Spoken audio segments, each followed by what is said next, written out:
भगवानले पनि मलाई एकदम फुर्सदमै बनाइदिएको छ के I am very beautiful Rajesh सम्हाल्छ नि राजेश अस्ति रिसाएर फन के त्यो केटीसँग बे गरे हो के यत्रो वर्ष मेरै लागि कुर्यो है अब एजको डिस्टेन्स पनि त धेरै छ नि म कसरी उसको वाइफ बन्न सकूँ यार टोलको केटाहरूको त के कुरा गर्नु यार मलाई त सेलिब्रिटिजहरू पनि मेरो पछि लागिरहेछ भने it's very hard for me के अब कसरी कसलाई चाहिँ म एक्सेप्ट गरौँ कोदेखि चाहिँ भागौँ एक्सेप्ट त म कसैलाई नै गर्दैन बिकज सबैजना मेरो लेभलको छैन होइन त्यही भएर म भागिरहेको छु कि सबैदेखि everyone is following me के आई डोन्ट नो वाइ ममा के देख्छन् के अरे हुन त म राम्रै पनि छु अनि थाहा छ नि बिरे छ नि बिरे के विराज भट्ट यार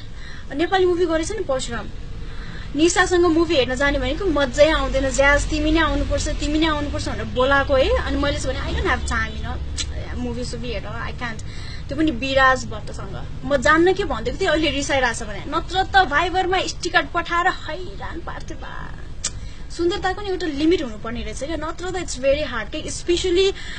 इक्जाम्पल मेरै लिन सक्छौ नि तिमीहरू सौगात छ नि सौगात हाकु कालेले मलाई डेटमा बोलाएको थियो है अब लेट्स सी अब एक्टिङ त खतरै गर्छ केटाले होइन अब डेट जाउँ कस्तो छ कतिको रोमान्टिक छ भनेर म एकचोटि हेर्न गएको थिएँ काले पनि काले नै रहेछ कि त्यसले मलाई कहाँ बोलाएको भन्न रागो काट्ने ठाउँ के बच्चालामा बोलाएर मलाई त गन्नाएर ओ सौगात आई क्यान्ट स्टे मात्र भनेको थिएँ है रुँदो रहेछ कि अनि म जान्छु सौगात भयो मेरो घर जाने टाइम भइसक्यो भनेर म जान लागेको रोक्कोरै गरेर त्यो सौगातलाई त ल्याक्टो चक्लेट एउटा किनेर होइन म्याङ्गो टार्ट किन्न लाग्थेँ ल्याक्टो मन पर्दैन मलाई म्याङ्गो टार्ट किने भनेर म्याङ्गो टार्ट चक्लेट फेरि आजकल त पाउँदैन होइन जब त 100 जाने चक्लेट त्यो किनेर दिएपछि बल्ल सौगात चुप लागिरहेछ अब आज पनि बोलाएर थिएँ है आई डोन्ट ह्याभ टाइम कि अब तिनीहरूसँग घुम्न गएर अनमोल छ नि अनमोल भुवन केसीको छोरा अनमोल केसीले मलाई डेटमा बोलाएको थियो कहाँ भन्न नयाँ बजार न्यू रोडमा मलाई डेटमा बोलाएको थियो एउटा क्याफेमा अनि म गइसकेपछि सबैजना केटीहरू अनमोल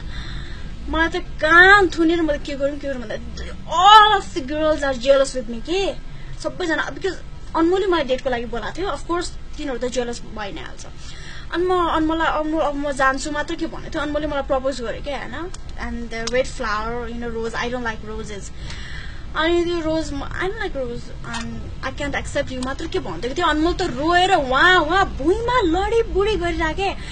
सबैजना हेरिरहेको थियो है गार्डहरू सेक्युरिटी गार्डहरू कति के त्यो अनमोलको फ्यान्सहरू होइन अब मलाई प्रपोज गरिरहेको त्यत्रो फ्यान्सहरू हुँदा अनमोलले मलाई प्रपोज गरिसकेपछि अनि मैले नो भनेपछि अनमोल रोयो है के गर्ने नजिकै मेडिकल रहेछ मेडिकलबाट ल्याक्टोजेन किनेर खुवाइदिएको अनमोल अलिकति बच्चै छ क्या ल्याक्टोजेन किनेर खुवाएको अहिलेसम्म चुप लागिरहेछ त्यो बट्टा सिधिया छैन अरे क्या बट्टा सिधेपछि फेरि अनमोल रुन थाल्छ क्या